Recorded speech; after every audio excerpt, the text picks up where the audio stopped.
Ambulance 65 ಆಂಬುಲೆನ್ಸ್ಗಳನ್ನ ಈಗ emergency chief minister ಆಪತ್ಕಾಲ ಯಾನ ಅಂತೇಳಿ ಕಾರ್ಯಕ್ರಮ ಇದೆ. ಆ ಕಾರ್ಯಕ್ರಮದಡಿಯಲ್ಲಿ ಇವತ್ತು 65 ಆಂಬುಲೆನ್ಸ್ಗಳನ್ನು ಬಿಡುಗಡೆ ಮಾಡಿದ್ವಿ. ಇದು 108 ಆಂಬುಲೆನ್ಸ್ಗಳಿದ್ದಾವಲ್ಲ, 108 ಆಂಬುಲೆನ್ಸ್ಗಳು ಅದ್ರ ಜೊತೆಗೆ ಇದು ಮಾಡ್ತಾ ಇದ್ದಾರೆ. ಅವು ಬೇರೆ ಇವು ಬೇರೆ.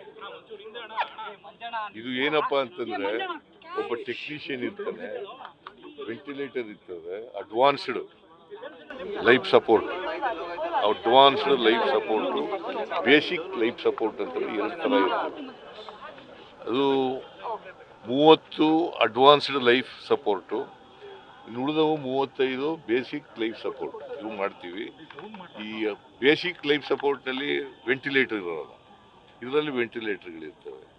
ಇದನ್ನ 8 ಜಿಲ್ಲೆಗಳಲ್ಲಿ ಇವತ್ತು ಪ್ರಾರಂಭ ಮಾಡ್ತಾ ಇದ್ದೀವಿ. 15 ಒಟ್ಟು 20 30 ಇದು ಸರ್ ಅಡ್ವಾನ್ಸ್ ಲೈಫ್ ಸಪೋರ್ಟ್ ಎಲ್ಲ ಡಿಸ್ಟ್ರಿಕ್ಟ್ ಕೊಡ್ತೀವಿ.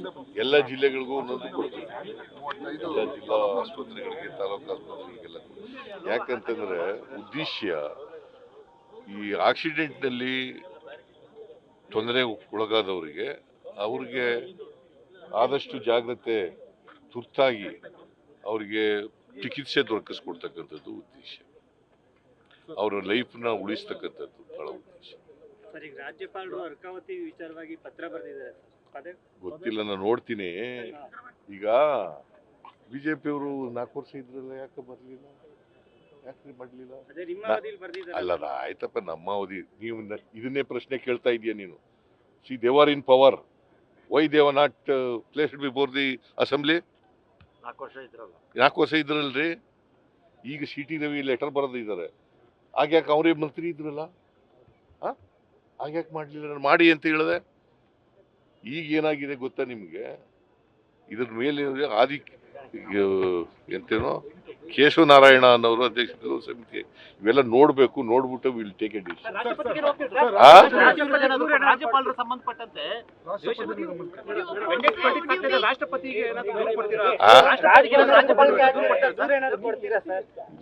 ನಾವು ಎಕ್ಸಾಮಿನ್ ಮಾಡ್ತಾ ಇದ್ದೀವಿ. ಈ ರಾಜ್ಯಪಾಲರು ಎಲ್ಲ ಸಣ್ಣ ಸಣ್ಣ ವಿಚಾರಗಳಿಗೆಲ್ಲ. ಈಗ ಅವ್ನು ಯಾವನೋ ಒಬ್ಬ ಕಂಪ್ಲೇಂಟ್ ಕೊಟ್ಟವನೆ, ಸುಮ್ಮನೆ ನಿಮ್ಗೆ ಹೇಳ್ತೀನಿ ಏನಂತ ಕಂಪ್ಲೇಂಟ್ ಕೊಟ್ಟವನೆ ಅಂತಂದ್ರೆ, ನಮ್ಮ ಮೈಸೂರಿನವ್ರು. ಅವ್ರು ಯಾವಾಗಲೂ ಕನ್ನಡದಲ್ಲಿ ಸೈನ್ ಮಾಡ್ತಾ ಇದ್ರು, ಇಂಗ್ಲಿಷ್ನಲ್ಲಿ ಸೈನ್ ಮಾಡ್ಬಿಟ್ಟಿದ್ರು. ಅದಕ್ಕೆ ಎಂಕ್ವೈರಿ ಮಾಡಿ ಅಂತ. ಅದು ಇಶ್ಯೂನಾ?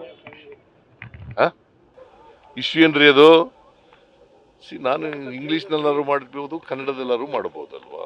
ಯಾರು ಬೇಕಾದರೂ ಯಾವ ಭಾಷೆ, ಅವ್ರಿಗೆ ಯಾವ ಭಾಷೆಯಲ್ಲಿ ಬರ್ತದೆ ಆ ಭಾಷೆಯಲ್ಲಿ ಮಾಡ್ಬೋದು. ನಾನು ಸಾಮಾನ್ಯವಾಗಿ ಕನ್ನಡದಲ್ಲಿ ಇರ್ತಕ್ಕಂಥ ಡ್ರಾಫ್ಟ್ಗಳಿರ್ತಾವಲ್ಲ, ಅವಕ್ಕೆಲ್ಲ ಕನ್ನಡದಲ್ಲೇ ಮಾಡ್ತೀನಿ. ಇಂಗ್ಲೀಷ್ನಲ್ಲಿ ಡ್ರಾಫ್ಟ್ಗಳಿರ್ತವೆ, ಸಾಮಾನ್ಯವಾಗಿ ಇಂಗ್ಲೀಷ್ನಲ್ಲಿ ಡ್ರಾಫ್ಟ್ಗಳಿರ್ತವೆ. ಬೇರೆ ರಾಜ್ಯದವರಿಗೆ, ಕೇಂದ್ರ ಸರ್ಕಾರಕ್ಕೆ ಬರೀಬೇಕಾದಾಗ ಇಂಗ್ಲೀಷ್ನಲ್ಲಿ ಮಾಡ್ತೀನಿ. ಅದು ತಪ್ಪೇನು ಅದರಲ್ಲಿ? ನಿಮ್ಮ ಪ್ರಕಾರ ತಪ್ಪ? ಅಂತ ಕ್ಷುಲ್ಲಕ ವಿಚಾರಗಳಿಗೂ ಕೂಡ ರಿಪೋರ್ಟ್ ಕೇಳಿದ್ರೆ ಹೇಳಪ್ಪ, ನೀವೇ ಹೇಳ್ರಿ. ನೀನೇ ಬರೀ ಯಾಕೆ? ನ್ಯೂಸ್ ಫಸ್ಟ್, ನಿರ್ಭೀತಿಯಿಂದ ನಿಮ್ಮ ಪರವಾಗಿ.